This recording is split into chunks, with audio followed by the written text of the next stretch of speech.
जब दुनिया के हर एक मंदिर में मंगल आरती होती है, तो एक मंदिर ऐसा क्यों है जहां मंगल आरती नहीं होती? जी हां दोस्तों, आप हैरान हो जाएंगे सुनकर के। वो मंदिर है बाके बिहारी का मंदिर, भगवान श्री कृष्ण का मंदिर वृंदावन में जो है। बाके बिहारी के मंदिर में क्यों नहीं होती मंगल आरती, मैं अनुज शर्मा आपको आज बताऊंगा। हरे कृष्ण। तो हुआ यूं कि एक आदमी बाके बिहारी के मंदिर के बाहर रोज झाड़ू पोछा करता था, सफाई करता था, दिन रात वहीं रहता था, मेहनत करता था, वहीं भोजन करता था, वहीं सो जाता था। एक दिन पुजारी जी ने सोचा कि ये आदमी इतनी मेहनत करता है, भगवान के यहाँ, ठाकुर के यहाँ झाड़ू पोछा करता है, साफ सफाई रखता है, आने जाने वालों को हरे कृष्णा बोलता है, भक्ति में लीन रहता है, ठाकुर का सच्चा भक्त है, तो चलो इसे एक काम दे दे। अब वो जो आदमी था उससे पूछा गया कि भैया काम करोगे? तो उसने कहा क्या काम है? तो पुजारी जी ने कहा कि गैया है, वो चरानी है, सुबह से शाम तक उन्हें जंगल में लेके जाना है और शाम को ले आना। तो उस आदमी ने पूछा कि गैया किसकी है, क्योंकि मैं ठाकुर के अलावा किसी का काम नहीं करता। तो पुजारी जी ने कहा कि गैया भी ठाकुर जी की ही है। तो उसने कहा ठीक, मैं कर दूं। तो पुजारी जी ने कहा कि तुम कल से गैया लेके जाना और तुम्हें भोजन भी वहां जंगल में ही मिल जाएगा। अगले दिन वो गैया लेके गया और गैया चराने लगा। रोजाना उसके पास दोपहर में खाने के समय पर भोजन पहुंच जाता था। अब हुआ यूं कि वो लगातार अपना काम कर रहा था, रोज गैया चुराता, दिन रात हरे कृष्णा हरे कृष्णा हरे कृष्णा हरे कृष्णा, बस इसी में रमता रहता, राधे राधे राधे राधे राधे राधे। कृष्ण का इतना अनन्य भक्त था कि राधे राधे और कृष्ण कृष्ण के अलावा उसके मुख से कुछ निकलता ही नहीं। एक दिन क्या हुआ कि भोजन के समय पर भोजन नहीं आया।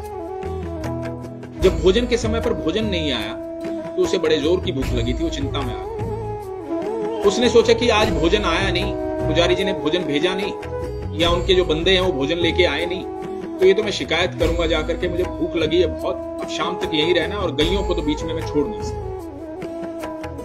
ये सोच ही रहा था कि एकदम से पीछे से आवाज आई कि गवाले आजा अपना भोजन कर।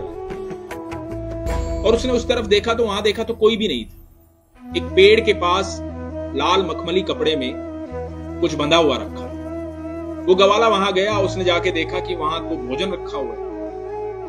उसने उस कपड़े को खोला, भोजन देखा तो भोजन मतलब 56 भोग, तरह तरह का भोजन।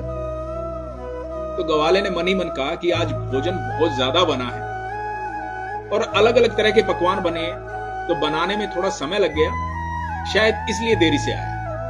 तो उसके मन की शिकायत दूर हो गई। फिर भी उसने कहा कि आज कोई आदमी दिखाई नहीं दे रहा जो भोजन लेकर आया, कहीं ऐसा तो नहीं कि ठाकुर खुद भोजन लेके आए? क्योंकि वो कृष्ण का इतना अनन्य भक्त था, इतना प्रेम कृष्ण से करता था कि उसे विश्वास था कि कृष्ण कभी भी उसके पास आ सकता है। तो जब उसने आराम से भोजन किया, उसकी तृप्ति हुई, तो वो लाल कपड़े में सारे बर्तन बांध करके शाम को पहुंचा पुजारी जी के पास और पुजारी जी को जाके बोलता है, पुजारी जी आज आपका कोई बंदा भोजन देने नहीं आया, मुझे लगता है कि आज ठाकुर जी खुद भोजन देने आए। पुजारी जी ने देखा भोजन आज, और पुजारी जी को लगा कि आज तो भोजन बना ही था, क्योंकि आज तो एकादशी का दिन है,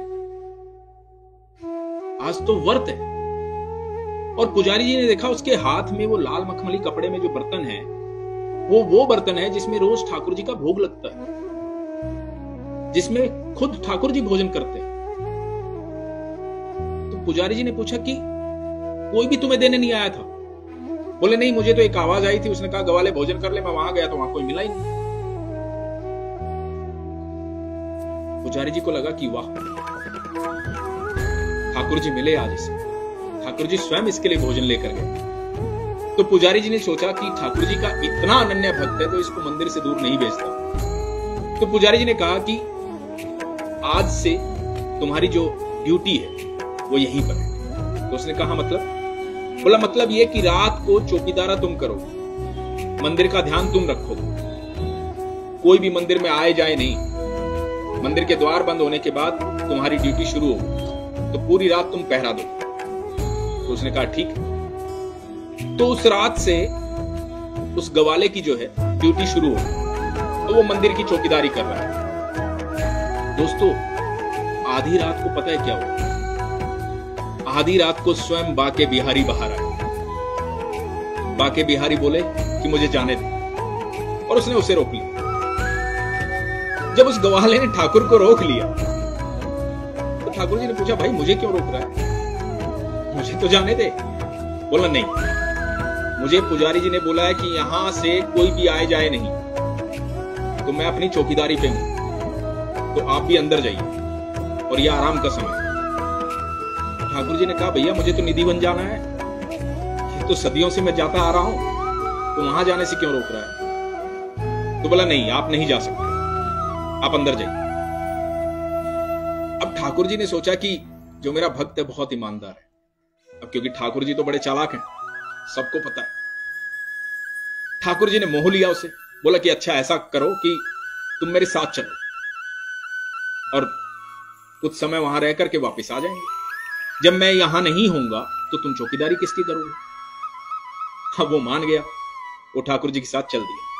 अब निधिवन गए और ठाकुर जी अंदर चले गए और ये बाहर निधिवन के बैठा रहा।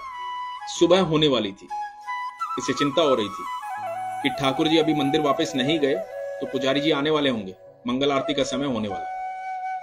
तो ये आवाज देने लगा। तुरंत ठाकुर जी आए। ठाकुर जी बोले, इतनी आवाजें क्यों दे रहा है भाई, समय हुआ, चल चलते हैं।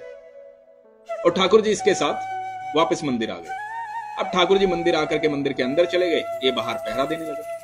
कुछ ही देर बाद पुजारी जी कुछ लोगों के साथ वहां आए, मंगल आरती का समय था। तो पुजारी जी अंदर जाने लगे तो इसने पुजारी जी को रोक दिया कि रुकिए, आपको अंदर नहीं जाना है अभी। तो पुजारी जी ने कहा क्यों। तो इसने कहा कि देखिए अभी नहीं जाना है। तो पुजारी जी ने कहा, भाई मंगल आरती का समय हो रहा है, मुझे अंदर जाने दो। बोला नहीं, अब मैं आपको बता ही देता हूं। रात को ठाकुर जी बाहर आए थे, मेरे को लेके निधिवन चले गए, वहां अंदर जाकर के सारी रात रास किया उन्होंने, अभी अभी आए थोड़ी देर पहले। भैया थोड़ा आराम करने दो उन्हें, सारी रात के जागे हूं, तो अभी आप बैठिए। अब पुजारी जी को लगा कि भाई इस आदमी को ठाकुर जी दिख सकते हैं, इसका भोजन लेके आए थे और ये कह रहा है कि कल रात को ठाकुर जी आए थे, तो इसकी बात माननी पड़ेगी। यकीन मानिएगा दोस्तों, पुजारी जी सब लोगों के साथ वहीं बैठ गए और सुबह हो गई। जब धूप निकल आई, सूर्य अपने प्रकाश पर आया, तब पुजारी जी ने इशारा किया कि अब। तो उसने कहा, हां अब थोड़ी नींद पूरी हो गई है, आप जाके पूजा कर सकते हैं। तब से लेकर आज तक कभी बाके बिहारी के मंदिर में मंगल आरती नहीं होती। सिर्फ एक दिन मंगल आरती होती है, वो है जन्माष्टमी का दिन, बाकी कभी मंगल आरती नहीं होती, क्योंकि वहां का एक समय है 9 बजे से 12 बजे सुबह वहां दर्शन होते हैं। तो ये है करिश्मा ठाकुर जी का, बाके बिहारी का। बाके बिहारी कभी भी अपने भक्तों के पास कभी भी आ सकते हैं, आपका विश्वास है तो वो कभी भी आ सकते हैं, वो बिल्कुल जीवंत हैं। ये वृतांत है उनका, उन्होंने गीता में भी कहा है, उन्होंने अपने बातों में भी कई बार कहा है कि वो कहीं भी हो ना हो, लेकिन वो वृंदावन में जरूर हो। तो आप जब भी बाके बिहारी को दिल से याद करेंगे वो आपको मिलने जरूर आएंगे। हरे कृष्ण।